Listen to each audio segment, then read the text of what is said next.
Number one Ibble Dibble here. Welcome to my review of Tom Bower's Revenge. A little background on Thomas. Starting as a stagehand in a local theater, Thomas chose lighting as his specialty. Moving to Chicago, he worked as a junior technician in a TV station and in a theater. In the midst of his hectic teenage social life, he met unemployed Rosalind Lovelace at a party. Within days, Rosalind was pregnant, and Thomas did the right thing. They married in 1964. Both were 19 years old. Born the same year, their baby daughter, Yvonne, who would later rename herself Samantha, was the elder sister of Tom Jr., born in 1966. Samantha would years later describe her mother as promiscuous. The sigh. So this is a pattern for him. Living in Santa Monica and earning a good income from lighting at ABC, Thomas heard that his two children were struggling. Rosalind was partying with a series of men and her hippie friends in Albuquerque, New Mexico. Their mother, the children complained, was not spending the money he sent for them. What?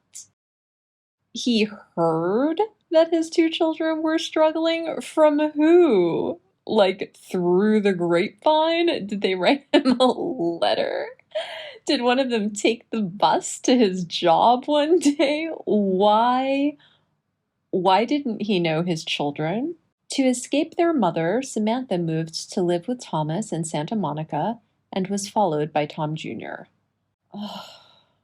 If this man, this irresponsible workaholic who made no bones about the fact that he only wanted to raise Meghan, his precious princess, was the better choice of parent and parental home for them. And now Doria's side. In 1954, Alvin Ragland, who would become Doria's father, met Jeanette Johnson in Cleveland. Jeanette Johnson had been abandoned by her husband with two children. To survive, she worked as a hotel lift operator.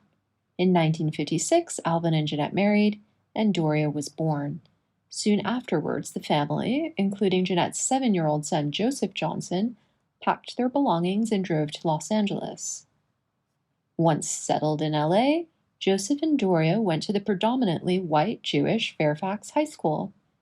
Interesting. So, Meghan's grandma was also divorced and scrappy, and I think we see where the Rachel thing came from. Shortly after her parents' separation, Meghan was enrolled by Thomas in the Little Red Schoolhouse, a favored creche among Hollywood's film set. Wow, that is really high-end. Located near the ABC studios and Doria's new home, Meghan's parents adopted a fixed routine. On the days when Thomas was working an 18-hour shift, Doria and Jeanette cared for Meghan. On the alternate days when Thomas was in meetings to plan future filming, he collected Meghan from school. He looked after her every weekend. This is interesting to me because most divorcees go the route of taking the child for as long as possible and soaking the man for as much as possible. It's honestly very interesting to me that Doria preferred not spending time with Meghan, even over getting more money. Racism did not appear to be a problem, especially at school. Although there were few Black people in the Hollywood Hills, Thomas Markle insists that race was never mentioned in his conversations with Meghan. Doria mentioned one incident when someone in Woodward Hills had mistakenly assumed she was Meghan's nanny. I didn't see any racism in that area, insisted Thomas Markle. Doria never complained that it was difficult as a Black person to live there. Okay, Thomas, okay.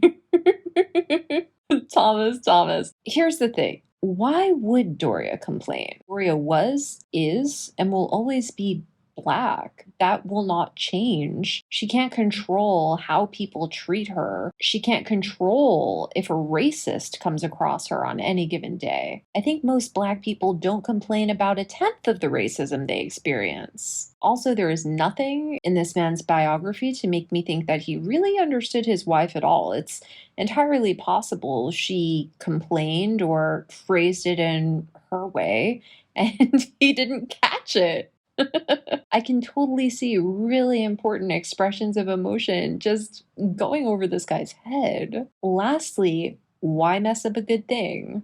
Her daughter is in an elite preschool. She's living in a great neighborhood. If it ain't broke, don't fix it, right? This part of the book really paints Thomas as a hapless workaholic with terrible taste in women. But it must be said that his first wife and Tom Jr.'s recollections vary, if you will. Rosalind Lovelace, the original Mrs. Markle, says he was a terrible father who wouldn't come home for days at a time, going on coke and sex benders with industry people when they were married. And she says he punished her by not giving her enough cash to buy gas and food for her children if she complained or fought with him about it. Tom Jr. confirms this and adds that for years his father would take 10-day solo trips to Thailand for sex tourism and then come home and harangue either his mother or later Doria about it, causing vicious fights that would send all the kids running. This is very interesting to me because it puts his treatment of Meghan in a different light. Maybe the pressure to be beautiful, be perfect and never wrong, be sexy and be a star was put on her from birth by Tommy the stage dad. This is probably when she perfected her fake demureness as well to avoid being sexualized by her own father. After all, nothing would be worse than him deciding she was the wrong kind of girl, like Rosalind and Doria, and tightening his purse strings. If Meghan wanted Daddy to pay her way, she had to meet his gross standards and pretend he was sweet and right for having them. This is very reminiscent to me of the daddy-daughter golden child weirdness between Trump and Ivanka. Do you agree?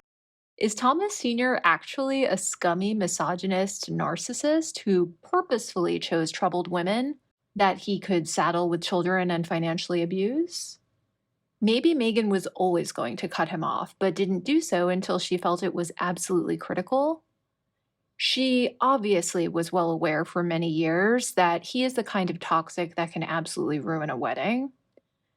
If Rosalind Lovelace thinks Meghan should never introduce her dad to her kids, maybe it's true. It also makes me want to forgive Doria the baby user a little bit more because she was just snaking a snake. One sexcation in Thailand and that man would be dead to me, that's for sure. Also, elaborating further on Meghan playing the golden child role in narcissist Tom's family, look at these tuition fees for her preschool. It's currently $30,000 a year to send your baby there. And apparently, she attended with Scarlett Johansson and Katharine McPhee. We see Meghan as grotesquely self-serving, fake, and social climbing, but she had to learn it somewhere. In fact, I think she felt she had to do this to be loved and cared for, thanks to darling Daddy. What do you think? How bad is Thomas really? Don't forget to like, comment, and subscribe, and join me tomorrow for the next installment. I'll be doing a chapter a day to keep the corgis away. Toodaloo!